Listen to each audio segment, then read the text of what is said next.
I set off on this journey and I went around the world to go to the countries, visit the institutions and speak to the teachers, thought leaders who are at the cutting edge of learning in the 21st century. If we could make learning as addictive as Angry Birds. And I was like, yeah, that would be amazing. You wouldn't send a robot on a jog to help you get fitter. Like, that's obvious, right?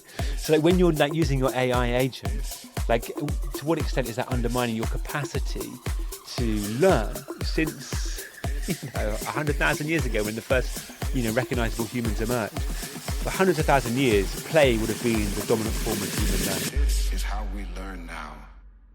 This episode of L&D Disrupt is brought to you by How Now, the learning platform that actually makes learning matter.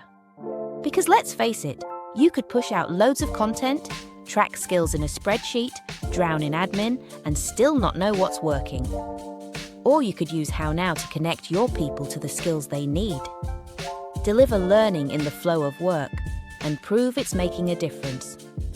That's how modern companies like Depop, Trainline, Crunchyroll, SoEnergy, Forsaven, TomTom, Investec, and so many more do it. Learn more at gethownow.com. Right. Alex, I've got to tell you a story to kick things off. So when I was first starting How Now, a really good friend of mine gifted me for my birthday this book called Natural Born Learners. And she was like, I think you're going to enjoy this and it's probably going to help you on the journey that you're about to go on. And I was like, great. And little did I think, many, many years later, on L&D Disrupt, I would have the Alex Beard, the author of the book, on my show. So I'm super excited. Thanks for coming on. You've got great friends, obviously. Thanks for having me. Friends of good taste. Friends with great taste, yeah. Look, for those listening who've not read the book, firstly, go read it. There'll be a link to the book in the show notes. But it feels almost like a memoir of someone who's on a journey to find what the future of learning is. That's right. What prompted you to go on that journey in the first place? So I started out as a teacher, secondary school English teacher in a school on the Old Kent Road. And I struggled a lot. And I also felt like the school I was teaching in was really stuck in the past. Like it might have been familiar to Socrates 2,500 years ago. But my kids were living in the future. They were using, online gaming, had smartphones, spent all night, on Call of Duty or whatever. And so I thought, that was the impetus. Like, how is it that we can update the way that we learn for the 21st century? And I have always read quite widely, so I was reading about the latest neuroscience, the latest psychology, all of that kind of stuff, and none of it was in the classroom. I was following developments in technology, and yeah, it just felt so old-fashioned. And so I set off on, I wanted to find out what the future might look like. And so a few years later, I set off on this journey, and I went around the world to go to the countries, visit the institutions, and speak to the teachers, thought leaders who are at the cutting edge of learning in the 21st century. And the book, tells the story of that journey and hopefully shares some lessons learned of what that future might hold. It's been a few years since you went on that journey. Now, when you kind of reflect back on it, what are those moments that still stay with you and stand out? Yeah, so for me, it was just the visits to, new institutions, new schools, new classrooms, seeing this stuff at play. So, and they were quite different. I went from Silicon Valley, where I started out in this place called Singularity University, set up by Peter Diamandis. And he'd sort of said, what if we could make learning as addictive as Angry Birds? And I was like, yeah, that would be amazing. And I went there sort of hoping to see that in action. And it wasn't really the case. It was this amazing sort of inspiring spot. And there were people testing driverless drones and, mapping the moon. And it was an exciting place to be. But the quality of education that I saw there wasn't really that much far advanced from what I had seen elsewhere. Or it took me to Finland. And in Finland, a real sense of how the education system there grows this really cohesive, egalitarian society, or off to Shanghai, where they still have a big focus on knowledge. Their 15-year-olds there know something like on average 3 years more maths and about 2 years more science than the average 15-year-old around the world. They have this very knowledge-rich approach to learning. So it was just that, it's like so eye-opening to stand in these institutions, in classrooms, schools, design labs, tech companies, and just sort of get a taste for the future. There's a hoary old William Gibson quote about this, that the future's already here, it's just unevenly distributed. And my idea was to go and see where the future was already being enacted. And it was those moments of standing in that future that were most inspiring to me. Why do you think it was so different, right? Why is education and learning so different in Finland, in China, in the UK? Why is it so different? Yeah, I've thought about this a lot. So I think that because everybody's been to school, everybody has these 15 or 20 years of knowing what learning looks like. And that experience is very powerful. So it's very hard to sort of shift, your own idea or your mindset about what that could involve, because you've sat in a classroom for tens of thousands of hours, and so this is what learning is. It's how so when you become a teacher, you become, you go off in your career, you become an expert in learning. You think, well, the way that we learn is we sit in a chair and we listen to someone telling us the stuff. And you're also busy. Not many people get the chance to go around the world and taste these things and see things differently and see what's going on. And so when you do, you realize that something else is possible. And what you have in some of these places, is people that are thinking deeply about what education is for today. So in Silicon Valley, where I went to some schools, so I went to Singularity University, then I went to visit these schools called rocket ship schools and this other school called High Tech High. There they were really thinking, okay, the industry of the future is changing. It's going to be much more tech focused. We're experiencing these issues like climate change that we're going to have to take seriously. We also live in a society in California which risks becoming increasingly divided. It's very diverse. So what would a school or a learning environment look like that was trying to tackle those issues? In Finland, you've got a country that is it tries to be equal, it tries to make sure everybody is included and represented. And so they're asking, what's the purpose of education in a society like that? And for example, in all their classrooms in Finland, they have zero streaming. There's no streaming in any classes in the whole country. So you might get an A-level physics class or equivalent with some kids who are 4 or 5 years ahead in their learning of others. And that's just accepted. That's how society is. We need the kids who are doing better to support the ones that aren't. And that's what our society will be. And they take education there very seriously. So there's a friend of mine who tells an anecdote that she was visiting Finland to kind of do some education stuff and was taken sort of in a car by a member of the Foreign Service there. And she's like, oh, you're in the Foreign Service, that's really amazing. You must have been very high performing. She said, I only ended up in the Foreign Service actually because I didn't make it to become a teacher. And it's still the most popular course in Finland at university is the primary teacher training course. Wow. It's the hardest one to get onto, 10 applicants for every place. It's an amazing, 5-year degree. You learn how to ice skate and play the piano, amongst other things. And so education sort of is about who we are as a people and our country. And then somewhere like Shanghai, it's built a bit on the Confucian tradition. So we have this tradition of sort of academic excellence and deep thinkingness. And it's also to do with getting ahead. How can I sort of in this, very competitive environment with tens of millions of other children and it's very focused on their knowledge development. How do we know more and more and more?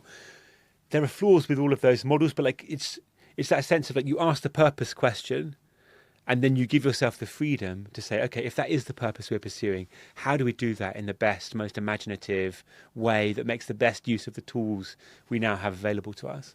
And this purpose of learning, right, is kind of big question that you try to answer, and it's set against the context of, I guess, the information age. Yeah. Now, kind of bringing it to 2025 today, we're in an environment where very quickly intelligence itself is becoming a commodity, right? Mm. What do you think is the purpose of learning in a world where that is the case? So it's a great question. And I think there are two answers. There's the answer that you see in those three cases, which is education is so that I can get on in the society, the economy, the planet that I live on. So there's kind of that's one answer. But of course, the more interesting answer is that that response shifts due to shifts in politics, shifts in technology, and those shifts are happening very quickly right now. And so I think that one of the dimensions to think about the purpose of learning is in relation to obviously AI and new technologies. So the purpose for me is to keep using our brain power and building it as much as we can, and to avoid the risks that are inherent in offloading too much to our machines. Like there's something there to be explored. I think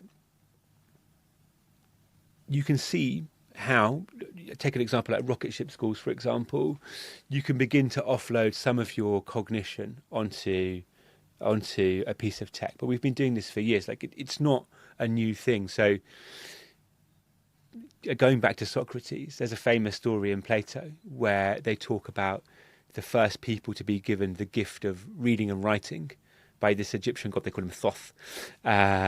And Socrates sort of warns against it. He says, you're gaining something here. There's this amazing new technology, this ability to read and write, but you're going to lose something in your powers of memory. As you come to write things down, your powers of memory will become weaker. And that's kind of the continual story of like technology and learning over the whole of human history. And so you have like other people, interesting, like 100 years ago, Thomas Edison was saying, now that we have movies, we won't need teachers. Because we're going to be able to get 100% learning efficiency by watching things on screens. Now, of course, that never really came to pass. Now, it's not that didn't become a bit of the educational experience. So each time there's a new technology. And I think the question now is, digital technologies have like really transformed the way that we learn, perhaps even more, but could do so beyond what we've done. So computers in and of themselves, even before you get to AI, you have access to all of the world's knowledge if you know where to look. You can find answers to any question that you might have. You have software that accelerates sort of the learning process. You can train yourself on sums or on your grammar or history questions without the need to have another human involved if you're motivated enough. But now with AI comes the promise of, a new frontier in that. Like maybe you have active digital agents that are helping you to learn, that are prompting you and pushing you in different ways. And the question is then, what do we offload there and what do we maintain in the preserve of human learning? Like that's the question. And I think we know from like interesting experiments that we will not think if we don't have to. We will not learn if we don't have to. Like anything, there's an amazing experiment called the paradox of the guided user, which I talk about in the book a little bit. And this was from even like 10 years ago. This psychologist, Christoph van Nimwegen, he's called, did this experiment where he got one group of people to do a sort of simple learning task. Like it's like a kind of logic task where you have to kind of sort boxes into different piles. It's like a sort of, a logistics thing. And one group got helpful hints from like a virtual agent, like maybe try this, maybe try that, do this, like you might have with a teacher. And another group had to figure it out for themselves. They were given no guidance, like, you work this out for yourself. Unsurprisingly, the first group with the help from the teacher got better at the task more quickly than the second group that didn't have any help. But what was really interesting about the experiment is that they then tested a different condition. They made the task harder and got the same groups to do it again. The group that had all the help from the AI agent was worse at the harder tasks than the group that had to struggle for themselves without any help. Secondly, they also tested them 2 or 3 months later, same thing. And again, the group that had the AI agent did worse on the kind of later test than the group with no help. And there's this sense that your brain has to do the hard work of learning. There's a concept psychologists use called desirable difficulty. And if it doesn't, then the learning kind of just slides through. It kind of just goes in one ear and out the other. And this is very obvious when it comes to physical exercise. Like, you wouldn't send a robot on a jog to help you get fitter. Like, that's obvious, right? So like when you're like using your AI agent, like to what extent is that undermining your capacity to learn? It might be helping you with the task and like helping you to be better at the task, but it might be stopping you from learning.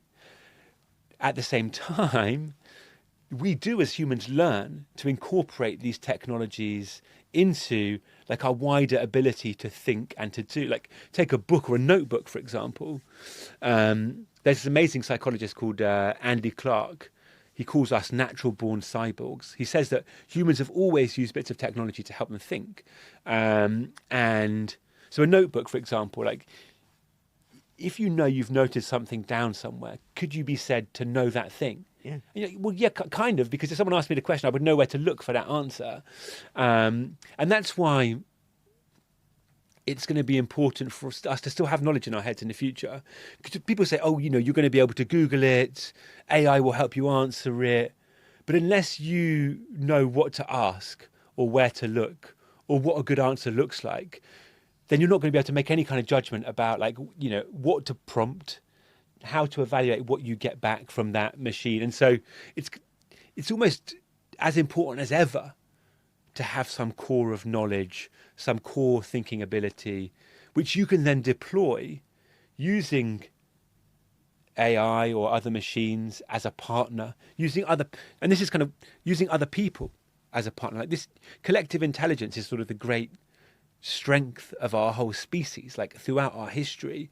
And we sometimes forget that. Like in the past few decades, we've got this idea that thinking is what happens in the head of an individual. Like a person is smart, but people are much more intelligent in collaboration. Like again, there's the great example of the iPhone. Like because of the complexity of all of the technologies, from batteries to electronics to screens to internet to software, it's said to be impossible that any one person, even in a lifetime, could fully comprehend all of the technologies that are in there. Yet, like, we all have this in our hand every day, and that's an example of collective intelligence. So, not only is our intelligence somewhat connected to our machines, but also to other people, and we still need to have that sort of, I call it like an operating system. Like, how are you developing your learning, thinking, creative operating system to be deployed in the world today? I guess the fundamental shift here, right, is the fact that now AI is doing a lot of things. Yeah. Right. So if you were to extrapolate this, and let's say AI is doing all of the tasks that I'm doing at work, then there's that question of, okay, well, if AI is doing it all, why do I need to know, or do I still need to know how to do this? Yeah. And therefore, do I really need to be able to learn? And if I need to be able to learn, what should I be learning? Exactly. Well, that's the question. So I think we know that in order to do anything, you need some core of knowledge in your mind. Like memorizing things, getting them into your long-term memory, enables a sort of automaticity of thought, which enables you to be a critical thinker, a creative thinker, a collaborator. We also need some stuff in our minds to have shared stories. Like shared stories are what brings us together as people, what unites us. Those stories, we need to hold them in our memories. Like what you see in the online space is a complete fragmentation of that, because there are so many stories available. If you kind of take this fully automated AI future approach, the fragmentation could be so complete that there's nothing to bind us any longer. So I think there's a core of knowledge, both to be able to think and to be able to relate to other people. But we probably don't need as much knowledge as we once did. Just like Socrates said, when we have books, we don't need to store all of our knowledge in our memories anymore. We can put some of it on paper. And so the question is, what's the core that enables you then to use these tools flexibly? And that then raises two other domains, I think, of learning, which I think matter now. One is the kind of what you might call know-how or doing, which is like really centers on creativity, I think. And there are these cool studies of creative experts, like the famous Ben Bloom one, the 10,000 that kind of generated the 10,000 ideas that Malcolm Gladwell uses a lot. And he looked at these 100 creative geniuses in different fields like neuroscience, swimming, sculpture, mathematics. And he discovered two really central insights about how humans learn or learn to be experts. One was that all of these people fell in love with their pastime. He called this the romance stage, where you sort of find your passion in the subject, you play, you experiment, you sort of imagine, and that's vitally important. And it's that moment of discovery and joy which drives you through then the 10,000 hours of like practice, determination. And there are different ways of thinking about this. There's a guy at the MIT Media Lab who I met, Mitch Resnick, and he talks about the two functions of the brain, to explore and to exploit. And the explore function is like divergent thinking, making connections between things. And the exploit thing is convergent thinking, focused attention, what you need to write a book, right? Sitting there doing the long hours of the hard work. And I think we need to recognize that we need to be creative. We need to deploy our creative skills in different environments. And these two ways of doing that are really vital to continue to develop. And I saw it in the MIT Media Lab, right? So I'm sure your listeners will kind of be aware of it, but it's this research lab at MIT. They invented some of the coolest stuff in the world there. The ink in e-readers, they invented GPS, they invented Guitar Hero.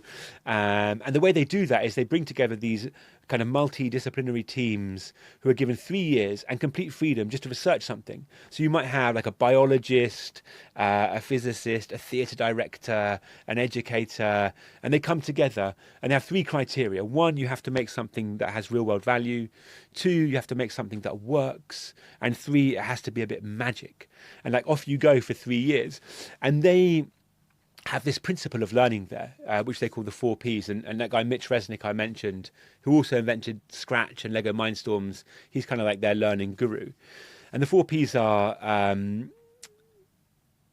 purpose, like there has to be a sort of like, something that's animating the people that are doing this work. A project, and the project needs to be something with real world value, that you're like a problem you're trying to solve, something you're trying to do.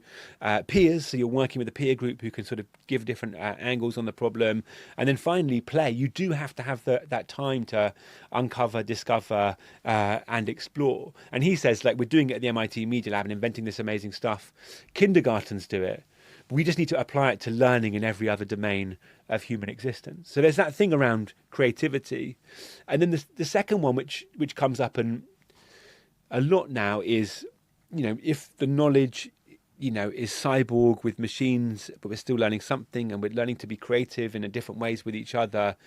The last one is just, our human qualities, which I kind of in the book put under the category of care. Like, how do we learn or use this extra capacity that we have for learning to be more caring, whether that is, looking after our own well-being. There's some amazing education programs that come out of Yale's sort of socio-emotional learning lab. This ruler program, which they run in primary schools, nurseries, but also secondary schools, universities, and it's about learning to recognise, understand, label, express, and regulate emotions. They use it in some schools here in the UK. There's one called Charles Dickens School in Southwark.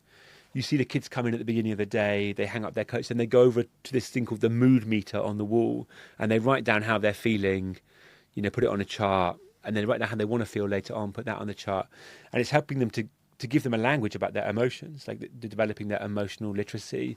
And so there's this whole program around that, at the individual level. How do we learn to be more emotionally literate, to better connect with each other? And that stuff matters enormously in a world that demands greater collaboration. So like, the iPhone example, this stuff is the kind of building block of that. But then, you can expand it out further, not just how do we care for ourselves, but like how do we take care of our wider community? You see that in, this school, High Tech High in Silicon Valley. I saw some kids there. They were doing this big project-based learning thing, where at the end of their term, they were going to go and take a hike into the California wilderness, doing this project around drought. 15, 16-year-old students, one group was making biodegradable seed pods. Another group was planning a documentary. And then a third group were making their own drones completely from scratch. And they were going to finish with this hike at the end of term. They're going to fly their drones over this national park to do a survey of missing plant species, replenish the missing species with their seed pods that they'd invented, and then make a documentary about the whole thing that would go on YouTube to raise awareness of environmental issues. And so they were learning to kind of take care of their community and the planet. And I think those are kind of 2 further dimensions in this sort of care element. That sounds very different to my days at school. Yeah, me too, big time. I just want to touch on the kind of joy and play element of things, right? And I was going to say, even when you were describing that scenario, it sounded so much fun. Yeah. But how do you protect that joy, that play, that curiosity in a kind of environment where it's almost like race against the machine, right? Yeah. Like that people feel under pressure to, oh my God, I need to know ABC, otherwise I'm going to be irrelevant or obsolete. And, there's that fear of becoming obsolete. How do you retain that? Yeah, wow. Well, that is so. Those are the 2 dynamics that have shaped human learning since 100,000 years ago, when the first recognizable humans emerged. for hundreds of thousand years, play would have been the dominant form of human learning. Like that, kids just ran around in their like tribe or band or wherever they were, mimicking, looking, trialing, testing, poking, hitting, whatever, and they would learn through feedback from the environment and from the people around them. Like play was the way that we learned.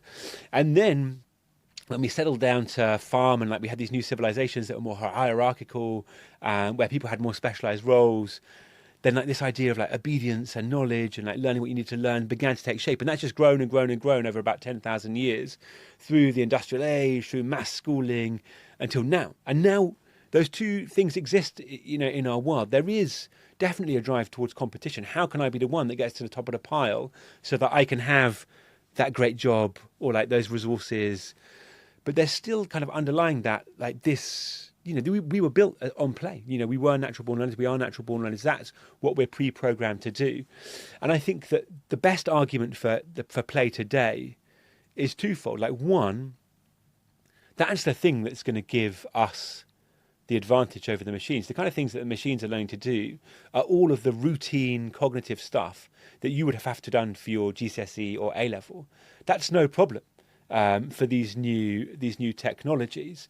The stuff that is more difficult is how you imagine, how you come up with your own purpose, how you relate to others, how you generate an idea, how you generate feeling or emotion, how you manage that. And that's all of the stuff that you're learning to do when you play as a kid, not because we're just so good at that naturally.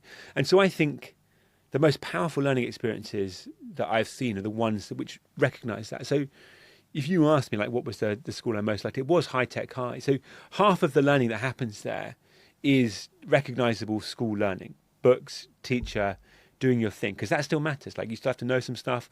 You don't want to let your children completely fall behind in that race, because the world still rewards that kind of learning for sure.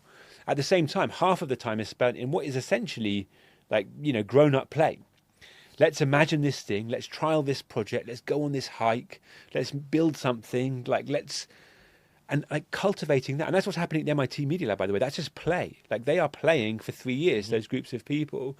And it's resulting in these incredible inventions. Like I said, these cool things are emerging from that ability to play. And I think what's slightly sad is that we don't allow that enough in our lives, in our schools. But, you hear companies doing this stuff, right? Pixar, super successful company, Pixar University. It's essentially like a playground for adults. Go and learn a course, learn how to build a kite, do a kind of, sculpture workshop. And it's not because like that's instrumental in your particular role at Pixar. It's because they think that learning and playing is going to make you a better, more productive, more creative person. Same with Google when they used to have their like 1 day a week, do your own project thing. Yeah. Like the play is like it's vitally important, and it's additive. It's not like, oh, you lose something by not playing rather than by avoiding play, I think. How would you advise, let's break this up into a few personas here, right? Let's say, I'm a recent parent, and we were talking about this before we came on record.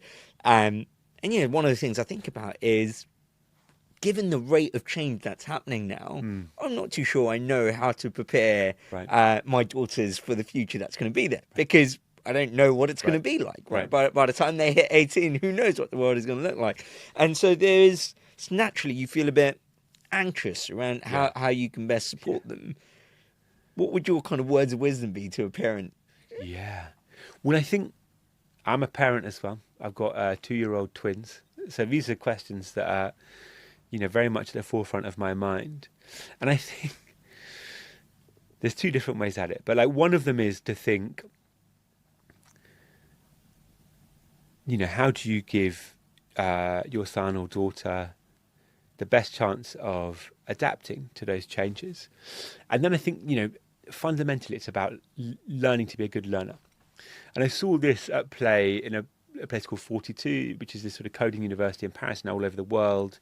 And there, it's not for small kids. It's 18 and over, but it's no fees are required there. You don't have to have any coding experience to get in, and they have no teachers. What you have is hundreds of these iMacs, kind of gleaming, lovely, graffiti decorated walls, And the students are left to work it out for themselves. They had this sort of self-guided learning environment called the Intra. You start with project number one, and once you've done that, you do the others. And by not having teachers and by not having any support, those kids are having to learn to go and find the answers for themselves. And if you speak to the head of that school, he says, look, this is not a coding school. This is a learning to learn how to code school. And so what you're developing is your ability to self-start, to look for answers, to work with others, to find solutions. And I think it's that kind of thing that we want to cultivate in our young kids today. So as they go through school, as they go through their childhoods, I want my kids to find out their passion or purpose. Like, I think that's number one. Like, what's the thing that's going to motivate you through your life? Like, what's the thing that you're going to come back to time and again that's going to keep you going? Like, how are you going to find meaning in your life? And there's no one answer to what that is. That could be for somebody coding. It could be for another person, the great outdoors. It could be for another person, relationships. But like, I think we want to expose our children to as many things as possible. And by that, they learn how to develop a passion. They learn how to pursue a goal, like identify their kind of niche in things, which is going to be really helpful in the future as like many more of those niches get taken over by machines. Secondly, I want them to be able to find their people. And I think it's going to matter a lot in the future. Like, who are the people that they're going to rely on, collaborate with, care for, whether that's in a work setting, or it's in a community setting, or it's in something else. And I think if you go through life knowing how to find your people and to work with them and know who you are and like what you have to offer, I think you'll have that kind of flexible ability to get involved, whether it's a civic project, like you're going to change something in the world, or it's a work project, you're going to work. Like, I think that's going to matter. And then lastly, and I don't know, this is what I think about a lot, is power. Like, how do we raise our kids to be able to understand how power in the world works today? And for a long time, that was just, rich people and landowners, politicians, aristocracy. That's where the power is. But these days, it's more complicated. Like, you navigate an online world, which is mediated by the world's most powerful companies. You don't even think about it. So I think for them to understand like how that power is affecting their day-to-day life, their experience of the world, their relationships with other people, their access to culture, the stories that they hear. Like, I think that, like, those are the three things that I think about most of all: purpose, people, and power. And then they're going to have to take that forward and like understand the world, navigate their own path with the people that they care about in their own ways. We can't predict it, like the tools that they're going to be using. But I don't know if we get anything, but like just a kind of closing thought on that. Like, we have these changes to our planet and the environment. We have these like radical changes to technology that are happening. We have these big sort of political, cultural, social shifts that are underway. And the good side of that is that the way that we learn has always been rooted in those things. So like, going back to our history lesson again, 100,000 years ago, we think that kind of humans emerged around language. Like, language was the thing. And like, in a way, it's a technology. It's a way of communicating ideas, passing ideas between generations. And at that time, you just learned that naturally. Language is one of those things that you don't have to learn. You just learn naturally by listening to your parents, peers, the world around you. Just kind of comes in. You don't need any kind of learning techniques to acquire language. Kids just do it automatically. And interestingly, actually, as babies, they don't do it from screens until they're about 18 months old. They can only learn from real humans. So we had that. An environment at that point demanded whatever collaboration between groups, which language was really good to help us with. We could help us capture woolly mammoths, bring them down. We could sort of proliferate around the world, and that's what helped us expand as humans. So that was like learning revolution number one. Learning revolution number two, the new technology then, as I said, was reading and writing. And then the environment was increasingly urban. So like, we were deploying these skills in a different place. And by the way, schools were invented about the same time as reading and writing, because they originally cropped up to teach scribes. So like, there were these institutions created to train scribes. And then over the years, it's like, oh, actually, we could use these institutions for like, educating children in different things, whatever it might be. Then about 500 years ago, we had this third learning revolution, which was the mass education revolution. That was the printing press. And Martin Luther and his 91 Theses on the door of the church. So two things happened there. One was, suddenly books and reading could be available to everybody. And secondly, our mindset changed. It wasn't like knowledge should be mediated through the Catholic Church or like through kind of church institutions. We should all have access to knowledge. That's how it should be. We should make our own sense of the world. And that sort of revolution, we're sort of still at the end of that now. Like that education spreading across the world, literacy spreading across the world, fired by the Industrial Revolution, fired. Now I think the question is, are we on the cusp of another revolution? Environmentally, it's not like we're living in a stable environment. The environment is shifting before our very eyes and changing. Technology is accelerating rapidly in its powers and potential. And so what we need to think about is the third part of that equation. How should we be learning now? Like, what does this mean for our human brains, how we learn ourselves and with each other? And when I'm at my most hopeful, I think this is an amazing moment in human history to be thinking about these questions of learning, because it could become so much more powerful. But also, they are threats, these things, aren't they? These are big threats. Like, we're getting slightly worse at living side by side with one another. The planet is looking a bit shaky. Is AI going to come and sort of overpower us? And I don't think we've faced threats of this magnitude before to our own sense of self and our ability to learn. What a time to be alive, Alex. I agree. Alex, I could keep asking you questions, and I'll definitely have to get you back on the show. The one last question I want to wrap up with is to go, what's that one trait, that one thing, that one habit I should start developing or working on today in order to stay relevant moving forward? Oh, wow. Read widely and often. And you don't have to read whole books, read bits here and there. Stay abreast of what's changing in the world. Love it. Thank you very much, Alex. Thank you so much for having me. I really enjoyed it. This is how we learn now. This episode of L&D Disrupt is brought to you by How Now, the learning platform that actually makes learning matter. Because let's face it, you could push out loads of content, track skills in a spreadsheet, drown in admin, and still not know what's working. Or you could use How Now to connect your people to the skills they need. Deliver learning in the flow of work and prove it's making a difference.